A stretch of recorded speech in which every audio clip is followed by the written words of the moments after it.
Well, hello everybody! Welcome to the desert. Oh, welcome to G-Bear's Off-Grid Ways. Yeah, beautiful day, clear sky. It's a no-fly day. See, well, wait a minute, I hear a plane. I hear a jet, but I don't see him. It's a little chilly, but not too bad.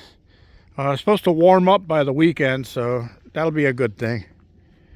And dogs just finished their supper and treats, so they're all set for the night. They got plenty of water. I had to go for water yesterday, and when I got back, these guys were out of water, and I'm out of rainwater to feed them. So I had to give them the bottled water I buy at 35 cents a gallon. And that's okay, because a 5-gallon container of water will last them about 3 days. So that's $1.75. That's not too bad.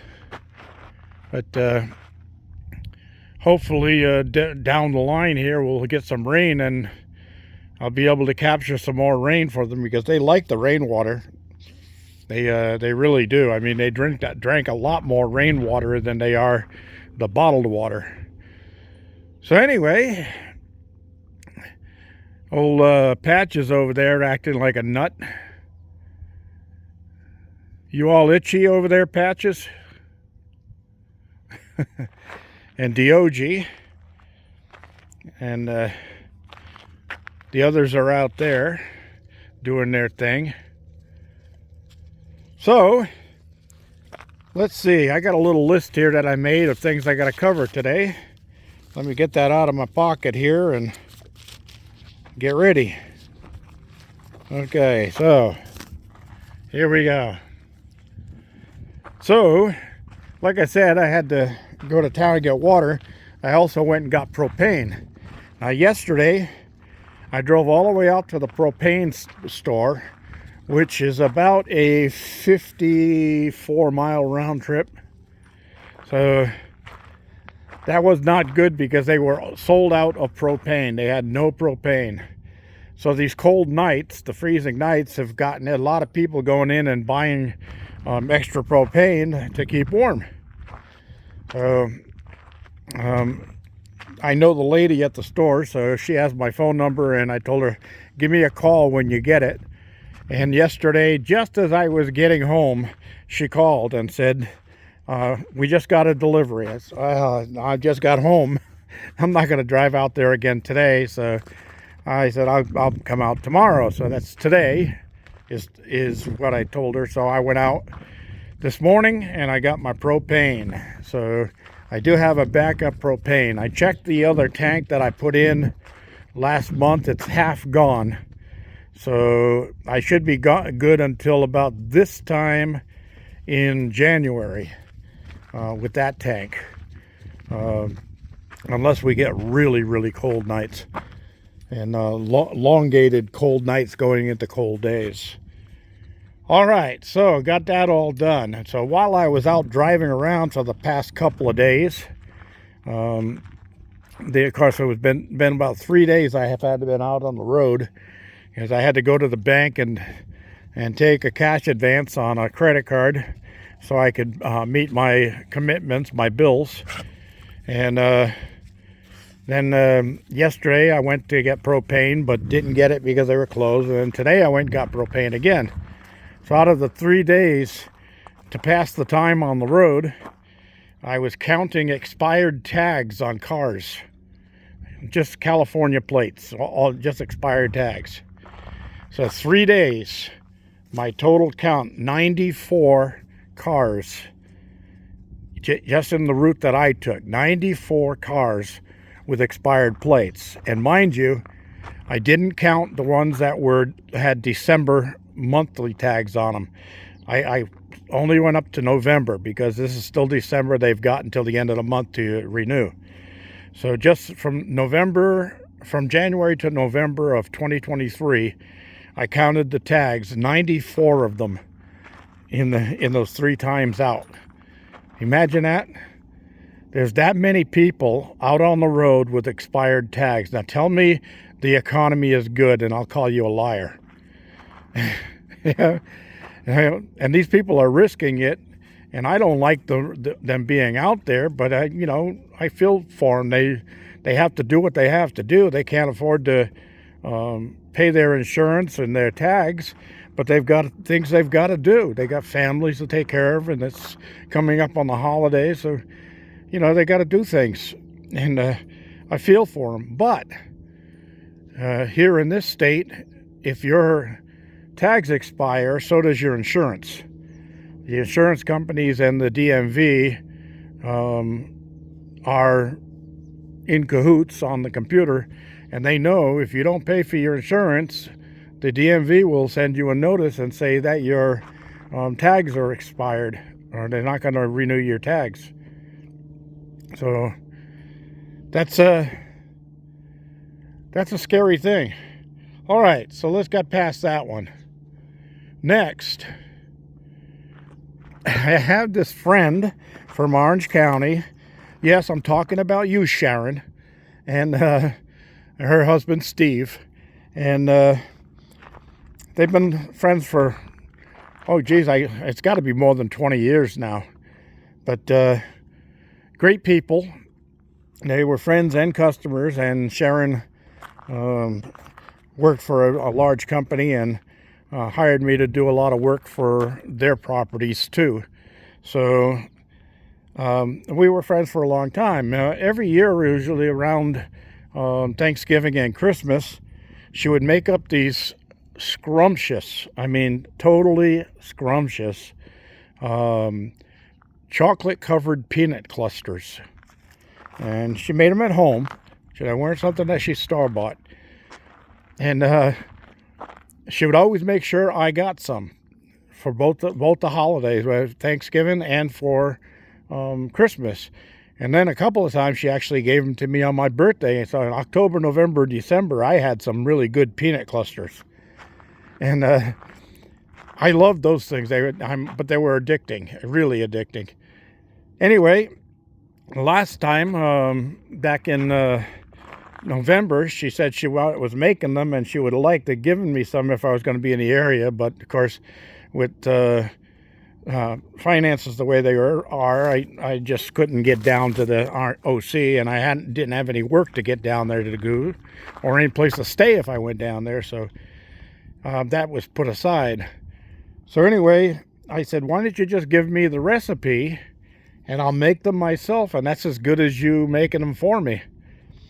Well, she said, yeah, that sounds like a good idea, but I never heard anything, and I didn't press her on it. So, day before yesterday, she texted me and said, hey, I sent you a box, about a shoebox size package in the mail, and they said it should be there Monday or Tuesday. Well, I went yesterday, it wasn't there.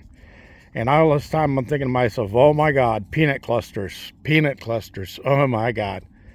And I said, oh man, these things are just so good, I can't wait. So I got to the post office today after getting propane, and the guy says, yeah, you got a package here. So he goes in the back and he says, I wonder what you got today, because we know each other down there. They see me all the time because I get all kinds of packages all the time from different people. And I says, well, I kind of bet that there's chocolate in that box. And he goes, well, if there is, it's probably nothing left in it now. If we smell chocolate, it's gone. So we had a little laugh over that. So as I was grabbing the package, I was getting ready to walk out of the post office. I thought to myself, you know what? It's the holidays. He really likes chocolate, so I'll open the package here, and I'll give him a few of these chocolate-covered peanut clusters.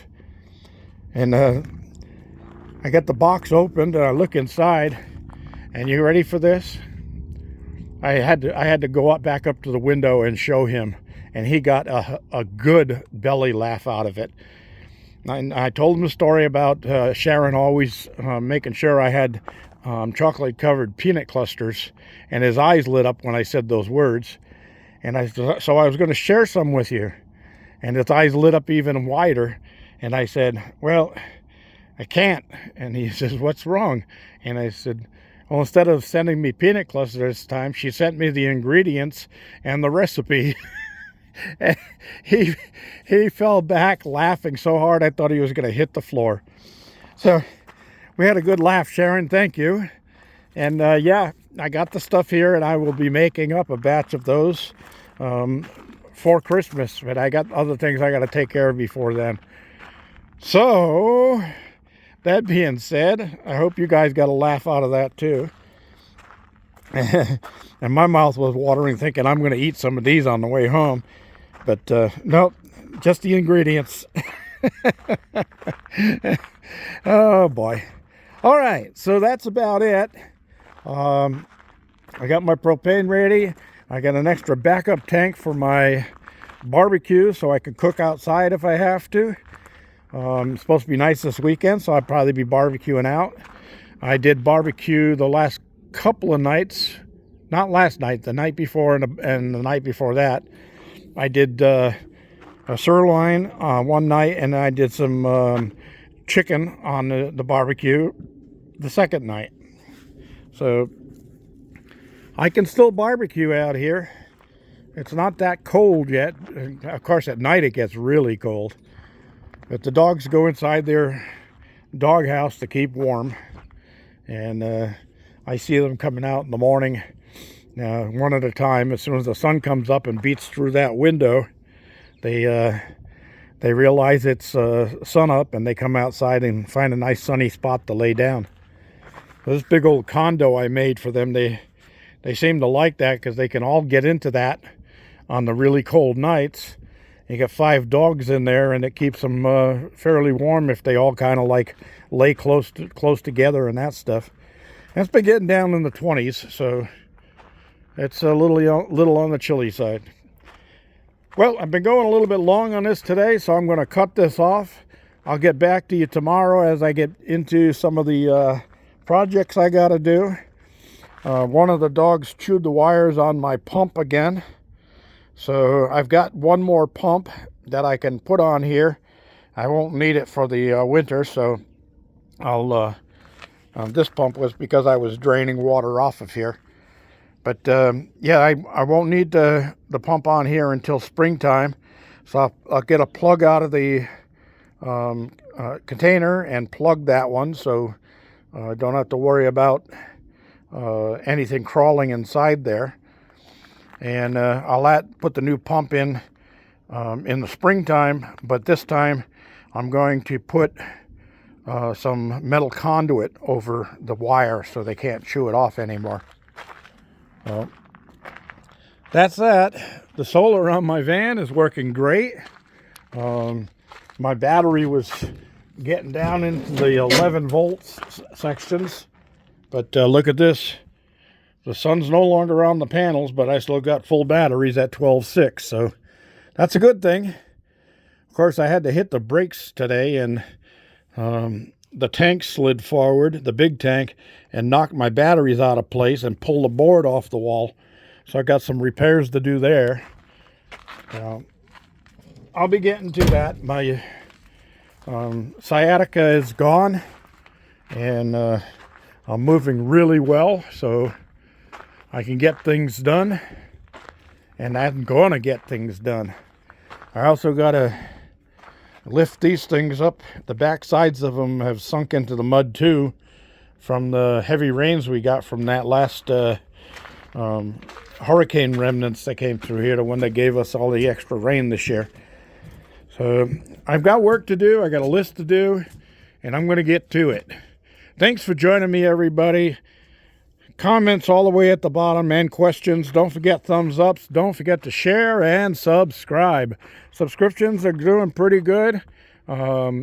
Shares are doing pretty good. I got my numbers today. They just came in. They come in on Wednesdays. And the numbers for last week were looking pretty darn good.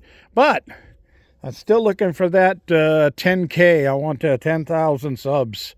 And that's when we're going to be doing something. Also, another sponsor contacted me about another product they want me to review. So I'll be getting that one in the mail pretty soon. And I'll let you know when I do, and we'll get a video going on that. And also, probably right after the first of the year, I'll have all the information and everything squared away so I can get my Patreon channel going. And the Patreons will have, it looks like what I'm going to do, one of the things they get extra is on weekends, 1 or 2 days on weekends, will be a Patreon video only, and they get to see extra stuff that other regular subscribers won't get to see. That's what they're paying for, so that's what they get. If you can get on there, let me know. Down the line, you'll see it all popping up, and when you see that big old P on there for Patreon, all you have to do is click on that and make a pledge, a monthly pledge. And just because you make a monthly pledge doesn't mean you have to stay there forever and ever, although I'd like that. If you feel that you're not getting your money's worth, then you could always stop your monthly pledge and go back to just the regular channel. But there'll be a lot of extras coming in for the Patreon, so we'll enjoy, right, everybody? Right. Okay. Hey. Ooh. All right, everybody. Thanks for joining me. This is G Bear signing off.